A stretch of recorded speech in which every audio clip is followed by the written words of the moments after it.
අපි ලෙනාතරයාම පාඩම ඉගෙන ගන්න කලින් දල අවබෝධයක් තියෙන්න ඕන මේ සිංහල ජාතියේ උපත පිළිබඳව කතාව. හරිද? මේ උපත පිළිබඳව කතාව ලියන්නේ මහානාම කියන හාමුදුරුවෝ. මහානාම කියන හාමුදුරුවෝ තමයි මහා වංශය කියන කෘතිය රචනා කළේ. හරිද? මේ මහා වංශයේ තියෙනවා සිංහල ජාතියේ උපත පිළිබඳව කතාව. හරිද? හරි. දැන් මහා වංශ හාමුදුරුවෝ කියන්නේ පුතේ ඉන්දියාවේ ඉඳලා ලංකාවට ආපු කෙනෙක්. හරිද? දැන් එයා දැන් විජය රජතුමාගේ ඉඳලා අද දක්වා මේ මහා වංශයේ පොත ලියනවා. හරිද? දැන් මහානාම හාමුදුරුවෝ ඉස්සර ලිව්වා. දැන් වර්තමානයේ දැන් ඉන්නව පිරිසක් ඒගොල්ලොත් මේ පොත මේ නොනවත්වාම ලියනවා. හරිද? දැන් අපිට පසුගිය කාලේ යුද ජයග්‍රහණ ලැබුණා. ඒව පිළිබඳව ජනාධිපති කෙනෙක් ජනාධිපති වුණාට පස්සේ දැන් අතීතයේ ලියුනේ ඒ රජතුමා කරපු සේවාවන්, ආගමික සේවාවන්, වැව්වමුණු ඉදි කරපු ඒවා, යුද ජයග්‍රහණ මේ වගේ දේවල් තමයි අතීතයේ ලියුනේ මේ මහා වංශය කියන පොතේ. හරිද? ඒක නිසා අපේ ඉතිහාසය අපිට හඳුනා ගන්න හොඳ මූලාශ්‍රයක් විදිහට අපිට කටයුතු කරන්න පුළුවන් මේ මහා වංශය කියන පොත. හරිද? දැන් මහානාම හාමුදුරුවෝ ඉන්දියාවේ ඉඳලා ආපු නිසා මහානාම හාමුදුරුවෝ ඉන්දියාවේ කෙනෙක් නිසා මහානාම හාමුදුරුවෝ පොඩ්ඩක් සිංහල ජාතිය පල්ලෙහෙන් තියන්න හැම විටම උත්සාහ කරා. හරිද? ඒක මේ කතාව ඇතුලේ අපිට තාමත් හොඳින් පැහැදිලි වෙනවා. හරිද? දැන් ඔන්න අපි කතාවට යනවා. කතාව ඉස්සෙල්ලම තියෙන්නේ පුතේ වංග රාජ්‍ය, වංග දේශය කියන ඉන්දියාවේ රාජ්‍යයක් තියෙනවා. හරිද? මේ රාජ්‍යයේ රජතුමාට දාව ඉපදිනවා සුප්පා දේවී කියලා. තාත්තා දාන නම තමයි යාට සුප්පා දේවී කියලා දියණියක් උපදිනවා රාජකුමාරිකාව. හරිද? මෙයාගේ ජන්මපත්‍රය පිළිබඳව පරීක්ෂා කරපු බාහ්මණයෝ කියනවා, බමුණෝ කියනවා මෙයා සාමාන්‍ය මිනිස්සෙක්ව විවාහ කරගන්නේ නැහැ. මෙයා විවාහ වෙන්නේ සිංහෙක් එක්ක කියලා. හරිද? ඊට පස්සේ රජතුමා කල්පනා කරනවා මේ දෛවඥයෝ එහෙම නැත්නම් මේ පඬිවරු කියපුව වෙනස් වෙලා නැහැ. කවදාවත් වැරදි වෙලා නැහැ. ඒක නිසා මේ කුමාරිකාව හොඳින් ආරක්ෂා කරන්න ඕන කියලා කුමාරිකාව රැකවල්ලාගෙන ආරක්ෂා කරගෙන හරිද හිර කරලා වගේ හදා වඩා ගන්න. හරිද? දැන් කුමාරිකාවත් නිසි වයසට එනවා පුතේ සුප්පා දේවී. දැන් මෙයා හිරකාරී ජීවිතයක් ගත කරන්නේ. මෙයාට අවශ්‍ය වෙනවා මේ ජීවිතෙන් මිදෙන්න. ඊපස්සේ මොකද වෙන්නේ? මෙයා රාජමාලිගාවෙන් පැනලා යනවා. පැනලා ගිහිල්ලා වෙළඳ කණ්ඩායමක් එක්ක නගරයක ඉඳලා තම නගරයකට ගමන් කරනවා. මේ ගමන් කරන අතරතුරේදී වනාන්තරයේ මැද්දේදී මොවුන්ට එළ වෙනවා සිංහෙකුගේ ප්‍රහාරයක්. දැන් සිංහයා කියනකොට ඔයගොල්ලෝ සමහර වෙලාවට ආවි සර් දත් තියෙන අර කැලේ ඉන්න ඒ වගේ සිංහෙක්ද කියලා. එහෙම තමයි සඳහන් වෙන්නේ. නමුත් පුතේ අපිට කියන්න පුළුවන් මෙයා සිංහ ගෝත්‍රිකේ. සිංහ කියන ගෝත්‍රයේ එන ඒ කුමාරයෙක් විදිහට අපිට පිළිගන්න පුළුවන්. හැබැයි කතා පුරාට මෙයා සිංහෙක් විදිහට තමයි හඳුන්වන්නේ. ඊට පස්සේ කුමරිය බය වෙන්නේ නැහැ. වෙළඳ කණ්ඩායම දුවනවා. දැන් කුමරිය දන්නෝනේ යා සිංහෙක් අසත් බඳිනවා කියලා. එයා බය නැතුව ඉන්නවා. ඊට පස්සේ අර කතාව ඔයගොල්ලෝ බලන්න ඇතිනේ මේ සිංහබාහු චිත්‍රපටයේ තියෙනවනේ. එලෙස කෙලෙස කියලා කතාවක් කියන්නේ නේ මතකයිනේ නේ. ඉතින් සිංහයා මොකද වෙන්නේ? පිට දුන්නයි කියන මේ කුමාරිකාවට. කුමාරිකාව මොකද? පිටේ නැගලා ගියා. කුමාරයා මේ සිංහයාත් එක්ක ගියා. ගියාට පස්සේ පුතේ මෙයාගේ වාසභවන වෙන්නේ ගල් ගුහාව. හරිද? සිංහයා දඩේමේ යනවා. ගිහිල්ලා කුමාරිකාවට අවශ්‍ය සියලු සැප සම්පත් Tamanට පුළුවන් විදියට හැමදේම ලබා දෙනවා. හරිද? ලබා දීලා ඉවර වෙලා එයා මේ ගල් ගුහාවේ ගල් දොරක් තියලා වහලා ඒව පරිස්සම් කරනවා, ආරක්ෂා කරනවා. හරිද?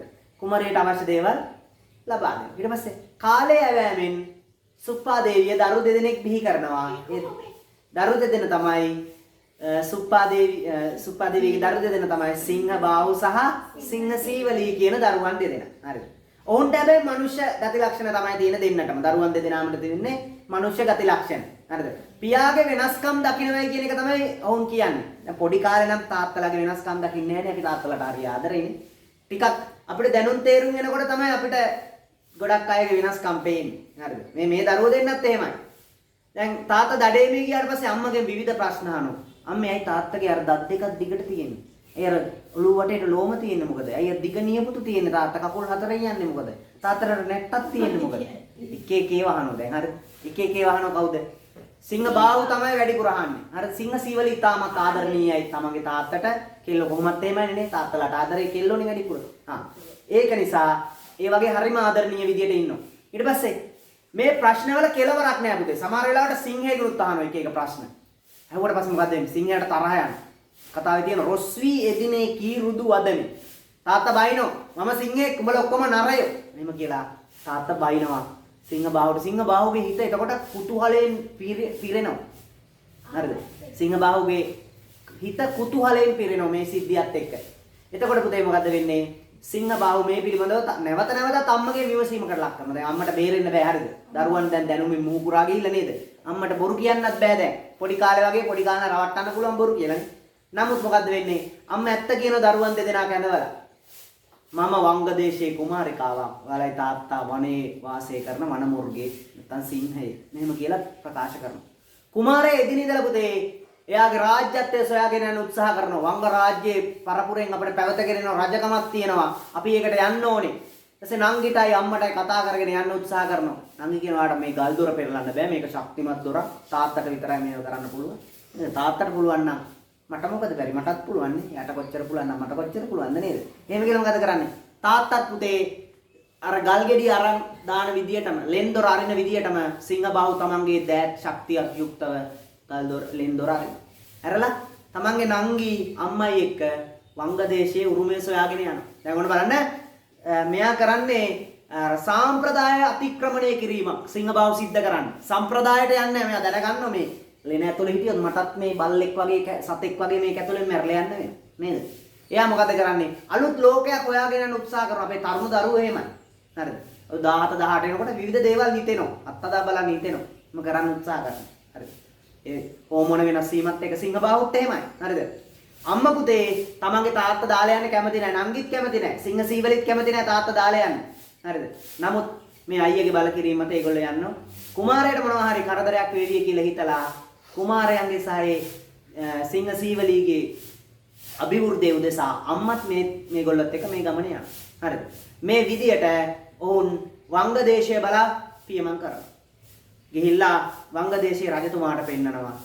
අපි මේ මම තමයි ඔයාගේ දූ කුමාරිය, මේ තමයි යාළයි දරුවෝ දෙන්න මෙහෙම කියලා රාජමාලිගාවයට පෙන්නනවා. සිංහයා පුතේ වනායන්තරයේ ගිහිල්ලා දඩයම් කරගෙන වෙනද වගේම ගොදුරු හොයාගෙන එනවා. තමන්ගේ ලෙනට සිංහ ලෙනට. ආවට පස්සේ යාට පෙන්නනවා ලෙන් දොර ඇරලා දාලා. හරිද? ගල් ගුහාව විදලා කවුරුවත් නැහැ ගිහිල්ලා. තමන්ගේ දියණියක් නැහැ. හඬා වැළපෙනෝ සිංහයා. හඬා වැළපිලා ඉවර වෙලා මොකද කරන්නේ සිංහයා? එතනින් තමන්ගේ දරුවන් හොයාගෙන වංගදේශයට යනවා. දරුවෝ දන්නේ නැහැ කිසිම දෙයක්. නොදැනති හසරක්. කිසිම දෙයක් දන්නේ නැහැ මේගොල්ලෝ. මම යන්න ඕන මේගොල්ලෝ හොයාගෙන කියලා ගම්බිම් හමු වෙන ගම්බිම් පීරමින් මිනිස්සු මරමින් ප්‍රචණ්ඩත්වය පතුරවමින් සිංහයා ගමන් කරන වංගදේශයට. වංගදේශයේ අනිවිඩයක් කෙනෙකු පුතේ මෙන්න මේ වගේ සිංහෙක් කෙනවයි කියලා මේ වගේ නවත්තන්න පුළුවන් අය කවුද කියලා බලන්න. කාටවත් සිංහව නවත්තන්න හම්බෙන්නේ නැහැ. හරිද? හැබැයි පුතේ පසු කාලේ ඒත් එක්කම මේකට ඉදිරිපත් වෙනවා සිංහ බාහුවට හොඳ අවස්ථාවක්. යුවරජකම ගන්න නේද? රාජ්‍යත්වයේ එයාට ලබා ගන්න හොඳ අවස්ථාවක් මේක. එයා ඉදිරිපත් වෙනවා. සමහර තැන්වල සඳහන් වෙන තාත්තා කියලා දන්නේ නැතුව මෙයා යනවා කියලා. හරි. එහෙම සඳහන් වෙනවා. ඊට පස්සේ සිංහ බාහුව යනවා සිංහයව මරන්න. හරිද? උණු ඊතල අරගෙන යනවා. ගිහිල්ලා සිංහයා පුතේ තමන්ගේ පුතා දැක්කාම ඉදිරියට එනවයි කියලාත් සඳහන් වෙනවා මේක. හරිද? අවසරයෙන් ශනිකව ප්‍රයෝජනට ගන්නව කවුද? සිංහ බාහුව. සිංහ බාහුව ඝාතනය කරනවා තමන්ගේ පියාව ඝාතනය කරනවා. එහෙම තමයි එතන සඳහන් වෙන්නේ. එතකොට අන්න බලන්න. එතන මෙන්න අසම්මතයේ පිහිටවන්න උත්සාහ කරනවා හැමතිස්සෙම මහා නාම හාමුදුරුවෝ. මොකද සිංහල ජාතිය පොඩ්ඩක් පල්ලෙහාට කරලා සලකවන්න උත්සාහ කරනවා. එතකොට තාත්තා මරපු කෙනෙක් තමයි ඔන්න සිංහල ජාතියේ පුරෝගාමියා වෙන්නේ. හරිද? තාත්තා මරපු කෙනෙක්. හරිද? ඊට පස්සේ අතන සුප්පාදේවිය ගැනත් කියනකොට සුප්පාදේවිය නායට අහන්න නැති කෙනෙක් නේ. කාමාධික කෙනෙක් කියලා සමහර තැන්වල සඳහන් වෙනවා. ඊට පස්සේ සිංහෙක් එක්ක ජීවත් වෙනවා. එයා එතනත් අසම්මතේ.